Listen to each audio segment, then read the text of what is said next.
them. That is what they can do. I wanted to ask you another question. What do you think of the leadership of Narendra Modi and development there, or so-called development there? Because that's the, people are not going to compare Andhra Pradesh with Uttar Pradesh, they are going to compare Andhra Pradesh with Gujarat. As far as poverty reduction is concerned, Gujarat definitely has grown faster than Andhra Pradesh. I have it in my book actually, so all the facts are with me. But as far as poverty reduction is concerned, Andhra Pradesh has made much more gain than Narendra Modi has.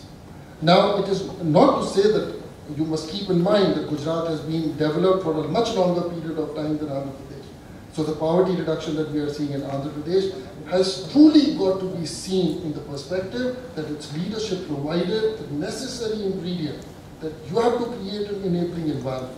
Poverty is not reduced by politicians. Poverty is reduced by people who create employment. It is ordinary businessmen, small, medium enterprises.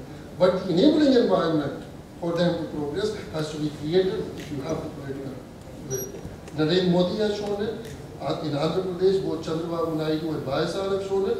If that will continues, in my opinion, the comparison is AP has done much better in poverty numbers. I don't want to get into this debate because it's taking off our main discussion. I discussed with you later. I mostly don't agree with you. So Sumitha, would you agree with me, now that you are in Beijing and you are looking after a more macro subject, would you say that in this country, the tragedy of this country is that economic reforms have been unaccompanied by political reforms, which has led to distortion of the system? Taking off from the book and giving you some ideas for a new book.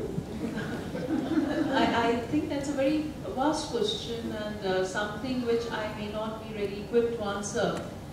Because at the end of the day, I remain a civil servant and what I have penned are merely my experiences. And I do not have all the answers. I wanted to initiate a dialogue and I was really glad that Mr. Saab spoke so much because it really initiated a dialogue. He thought about so many subjects, so I'm really happy to do that. But yes, we do need a lot of more interventions which everybody is thinking about nowadays. I'll ask you a tough question, but because there's no use of having an Indian conversation that good. What do you think of this culture of free ships, free rice, free electricity? Where does this lead this economy to? Free water, free everything. But there is nothing known as a free lunch. Who's going to pay for it? As a civil servant, what do you think of it? For a politician, it makes sense to win elections. But for a taxpayer, it doesn't make sense. Yes, but there's something beyond the politician and the taxpayer, and that is the reality of India. And working in the villages, like I mentioned in my book, when I was transferred out in 2004, I felt that God was punishing me by taking me away from the people who I still thought, and we all know, had so much need. And I still wanted to continue to work, but I also knew there were diminishing returns on my, continuing to work there. I had to go, new, fresh thinking had to come in. And when you work there, when you work particularly in the chapter of agriculture, when you see the hailstorms come, the farmer has lost his crop, he's borrowed from the money lender, like I've shown statistics, 43% money comes from the money lender, very little from the bank. So in that situation, do you think of the politician or the taxpayer? You just think of the family, you think of those children, you think of the hunger in that house. Or you think of power loom weavers in Sirsa, you just want to give them food. Would you like to take that question? Regime of free ships. Is it the right way to remove poverty? Certainly it is not the right way. But certainly the people at the lowest, when you talk to the poor, there are not, all the poor are not the same level. I think Dawra puts it in her book also. The benefits that are going through public policies, programs, are not going to the poor that they should go. They are going to the poor that they should not go. And that means they are better, already they are getting benefits elsewhere.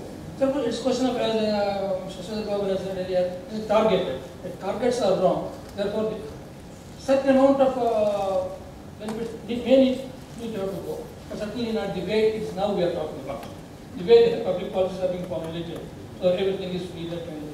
I think that's not a very, in terms of development, it's welfare, it may be good, okay.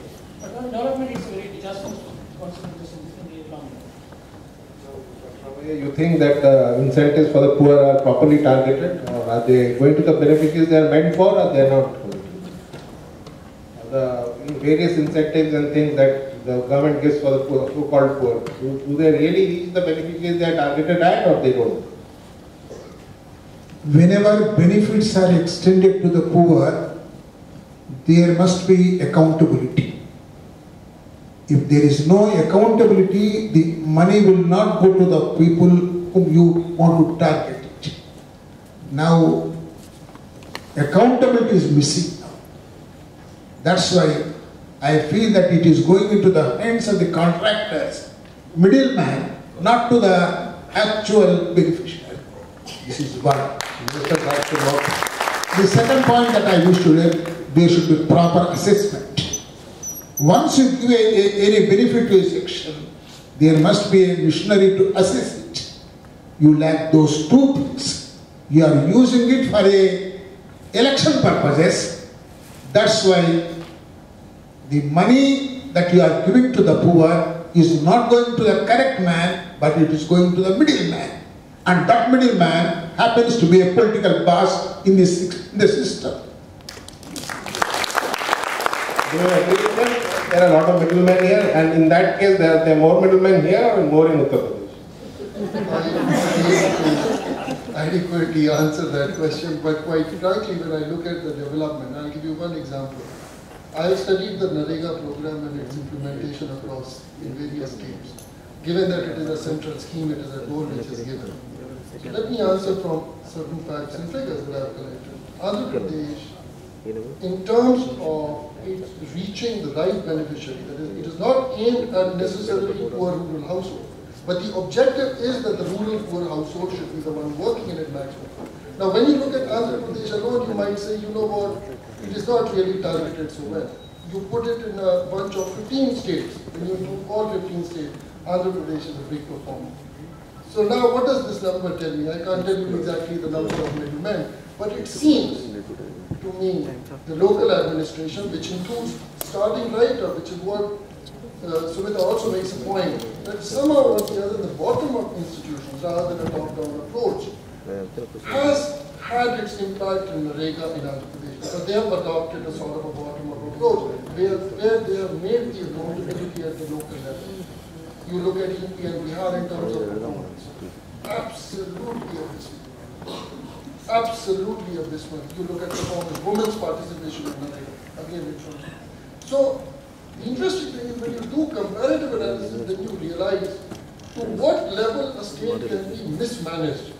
Then when you look at Andhra Pradesh, you get a very positive picture. Not to say that there is no scope for improvement, there is tremendous scope for improvement. But a comparative analysis would suggest that it's much less here. So you are saying that Rahul Gandhi has a chance of becoming Prime Minister in 2014? Rahul Ji, for example, let me just say, just since we are in presence of Congress, politicians, I sincerely, if you ask me, does he have a solid chance? Why not? Anybody can be Prime Minister in this place. I would say a common man should be a Prime Minister, so why not Rahul Ji?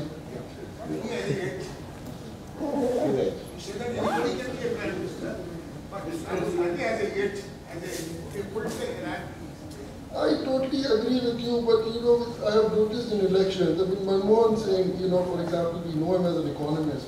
Would we have dreamt 20 years ago that he would be one of the longest serving Prime Minister? I don't know. So I believe that if we can pluck out some people, why not anybody, who's competent? Sumitha, you must have served in some other districts of Andhra Pradesh also. What were your experiences there compared to what you had in Karimnagar? Well, I have worked in the coastal districts of Krishna, East Godavari, West Godavari, and then I have worked in Warangal and Karimnagar, both of which are Telangana districts. When I came to Telangana from the coastal areas, having worked many years in the Godavari and Krishna deltas, which are one of the richest deltas anywhere in the world, I was expecting that I'll come to a place which is backward and where the roads will probably be worse and the public health center buildings and the school buildings will be really in need of repairs. But when I came, there was Rajiv Radhari and very impressive PHCs and schools. A lot of World Bank money had been taken. There was assured irrigation for 45% of the area. And Karimnagar, if I'm not mistaken, please correct me, it's also the 4th largest producer of paddy in the state. So it was a big surprise for me. And I hail from Punjab, which has one of the highest per capita incomes in the country. And I haven't seen roads like this in Punjab. In the last 35 years, I haven't seen, and more, I haven't seen the roads in Punjab change. The kind of roads I saw were existing in Warangal or Karimnagar. So it was a surprise for me. And like I said, the spirit of the people really impressed me. You mean there is no case for a separate Telangana state? Well, I will dare to answer this question. I have not seen Telangana after 2004 in the real sense. But Mr. Chida Law says it has become better now. I'm sure it has. At the time I thought, well, I think I answered, when I was answering the previous question, you understood what. Yeah, you can know the trap I was thinking. So I do think that there are a lot of forces for development, a lot of things are happening, and after our drive for education, we have the highest enrollment rates and lowest dropout rates in Telangana district. But if you are saying Karimnagar is so developed, then why so many suicides? Farmer suicides. Farmer suicides are more in Telangana district than in other districts. Yeah, it's not an easy thing to answer, and I've tried to analyze it. And like our Minister Saab also referred to it, there are a whole lot of forces which are coming together. Whether it is bank credit or it is the agriculture insurance scheme which needs to be tweaked a little, or the marketing issues the farmers face, the social issues, the customs, the whole lot of issues, or the dark areas where the groundwater levels have gone down, and the lack of rains in those years when we had no suicides. A whole lot of factors are there, but we can certainly improve the conditions. Or is it that the pattern of farming has changed and everybody is going for this cash crops instead of going for the traditional crops? And when they fail, the agriculture has become very high cost, so they are in debts. And irrigation has not been extended, so you are dependent on tanks, and those tanks have not been desilted. No, I don't think that really is the thing. There was a lot of desiltation of tanks, and farmers do change their cropping pattern. In 1 year, if they grow a lot of cotton, there's glut in the market, the prices come down. Next year, they go to maize. And then again, the price goes up again. Next year, they come back to cotton. Farmers are very wise. They know everything. Would you like to say something? I don't think, I don't fully agree with Ms. Dawra that Karimnagar is like a developer. She was coming from coastal Andhra, the Telangana are much more backward, and she didn't find them so backward as probably. I don't know, because I have been visiting Karimnagar, I think, for the last more than 40 years. I first visited in 1969 for my PhD work, long ago. But I don't find the same. I don't know to give my personal experiences, but if you read Dawra's book itself, there are very many cases where she went to Kakaram in some Gajarapalli, where she finds the dilapidated buildings, the water problem, the roads, the dusty roads. Even to reach it, I think she has given 2-3 pages explaining the roads are very bad and she should reach all those things. So therefore, I do not say that I visited almost all the districts in Andhra Pradesh, many more outside Andhra Pradesh. And certainly, in comparison to coastal districts, certainly there is a lot of things to improve, and that's the reason for it. Actually, it's spirited. But the poor and the spirited emerge from that. They are spirited, but development is not going there, as much as they should go. That's how the book talks about. Certainly, I don't think the optimism of Dawra as Telangana is concerned, much more Karimnagar. There is